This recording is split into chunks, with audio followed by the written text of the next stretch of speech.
Guys, ito yung isdang lapu-lapu. Ito yung ulo niya. Pero nilagyan ko rin naman ng slice. Oh. Atin siyang ipiprito. Oh, ayan. After na maprito natin lahat, lulutuin naman natin siyang pesa. Pesang lapu-lapu. O ayan guys, hindi pa nagkasyang iprito lahat. O ayan guys, magluluto tayo ng pesang lapu-lapu. Ito ang ulo ng lapu-lapu at meron din yung slice.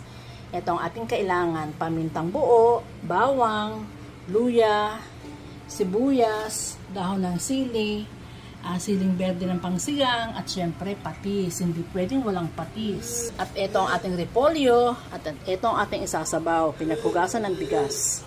Ilagay na natin ng sabay ang bawang at ang paminta. Ilagay natin ang sibuyas. Ilagay natin ang luya, maraming luya. Ilagay natin ang siling berde. Ilagay na natin ang ating pritong isdang lapu-lapu. Lagay natin ang patis. Ngayon naman guys, lagay natin ang ating repolyo.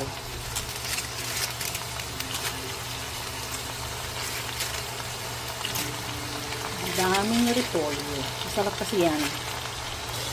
Lagyan natin ang sabaw. O yan guys, lagay natin ang dahon ng sili. Importante ingredients yan. O yan guys, luto na ang ating pesang lapu-lapu. Ang sarap!